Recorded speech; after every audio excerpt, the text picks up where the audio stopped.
And just like any other good wallpaper project, it all starts with the wallpaper, and we are going to be incorporating and utilizing the Magnolia Homes by Joanna Gaines wallpaper. It's a beautiful style, had great reviews, and it's beautiful olive oil branches, and who doesn't love a good olive oil branch, right? I first start by taking a few measurements of the height and total length just to account for how many rolls I'm going to have to purchase. I had to purchase 2 for this one wall because each roll comes with 56 square feet and I had approximately 100. Now I do a general layout review just to see approximately where the panels of the wallpaper will be placed, and then proceed to prepping out an area for cutting and spraying the wallpaper prior to installing.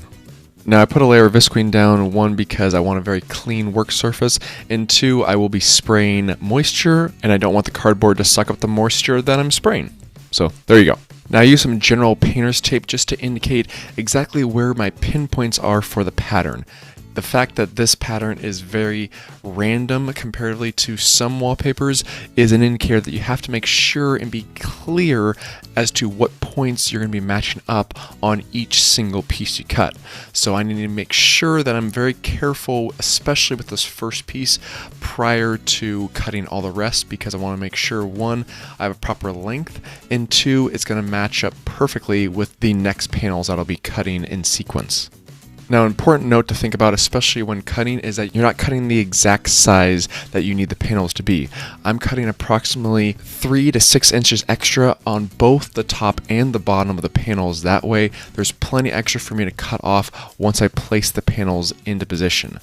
Now the pattern does repeat every 24 inches approximately, but I still like to apply a bit of blue painter's tape to the top and bottom of all panels, just so it makes it a little bit easier to note exactly which corner needs to meet up with each panel prior to me applying it to the wall. Now I flip the stack over and then apply another layer of visqueen over the entire stack, just because I'm going to be spraying in this location and I don't want to get my overspray onto the panels I'm not ready to install yet. Now this wallpaper does have a water activated adhesive base, and I am using a high output spray bottle, and there are a plethora of different types of sprays you can use, but the key is just having consistent overall contact with moisture over the entire surface. That's why you also lay the pieces onto themselves to ensure that you have proper adhesion and proper moisture over the entire surface. Now, if there's one tool you don't have to have, but it would make life a lot easier, it would be a laser level. Yes, the beauty of a laser level just makes life so much easier when you are installing this, just because you can follow that perfect red line all the way up and all the way down, that you can ensure the fact that that is going to be perfectly level. I did draw a line, as you can see there, but just in order to make sure that I had a proper and perfect straight line all the way down, I grabbed my laser level and went off of that. Now the tool that I'm using right there is a silicone roller, which just gives you the ability to get a better hold and a better adhesion base when pressing down on the surface. You can only press down so hard with your hand, but with a perfect little roller like that, you can get a tremendous amount of force and pressure on that seam evenly and precisely. Now, a tool that you're going to have that makes life a lot easier is a very sharp blade. And the blade that I am using is actually a snap-off blade system, where it actually has approximately 10 to 15 little blades on it itself that you can actually snap off of when they become dull. And you want to have a perfectly sharp blade for this type of application, because the cleaner the cut, the cleaner it's going to look and more professional it's going to look in the end. Now for this first panel that you're installing, you do want it long on one side of the adjacent wall. Now this is just because you want to have a side that you specifically cut and use a razor blade for, versus something that you're just going to be laying right up against. That will ensure that you have the best fitting panel possible. So now that we have the first panel done, and trust me, the first panel was definitely the hardest in this bunch, it is now time for the second panel. And now the second panel we spray down vigorously with the spray bottle, and the one thing to note that I learned in this process is the more moisture the better. Now I preface that by saying you're not going to be dousing this with a gallon of water, but you do want a considerable amount of water on this back panel, because you want to make sure that the adhesive releases properly and you have proper adhesion over the entire surface. I wasn't getting that with the first 2 panels, but I was definitely getting that with every other panel after that. Now, also note is that this adhesive is removable. It's not your wallpaper of yesteryear where it literally is chemically and mechanically bonded to the wall. So you can only use some hardcore stripper to remove it, or just take a full sledgehammer to the wall and just remove the entire surface with the drywall. But that just generally adds a lot of time and energy that we don't have. And if any of you have actually removed old wallpaper, it is the worst thing you could possibly do.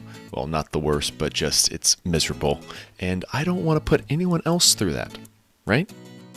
Now, another tool that's very nice and handy to have while installing this wallpaper is a 6-inch taping knife. Now, this is a plastic knife that I can just evenly spread across the entire surface to ensure that I have even coverage over the entire thing, and then I can go back with my silicone roller and really apply more pressure to it. And it really sped up the installation time, which is always preferable and nice to see. I did occasionally use a damp sponge, especially where there was areas in which I cut, just because some of those corners might have just been slightly raised at some points, but the sponge itself tends to get in all those little nooks and crannies and was able to reduce that. Now, if you come across an outlet box or another item you have to cut around, it's fairly easy, especially when you're accounting for the trim plate that goes around it, because that's going to cover up all of those loose ends.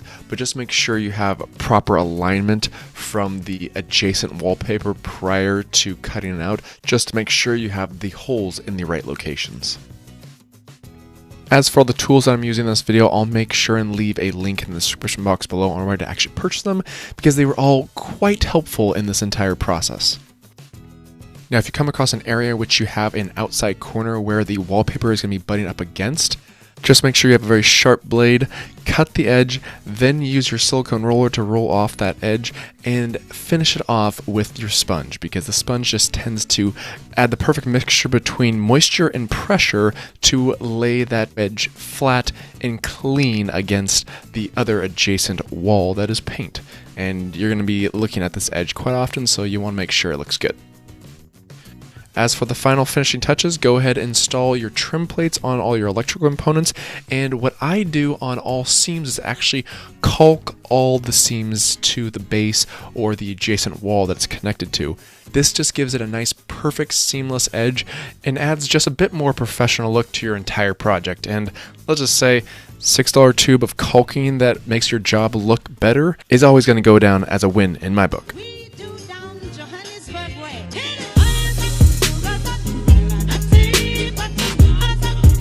Now, I must say right off the bat, that is one beautiful, sexy beast of an accent wall with amazing wallpaper. I mean, look at that. You can barely even see the seam.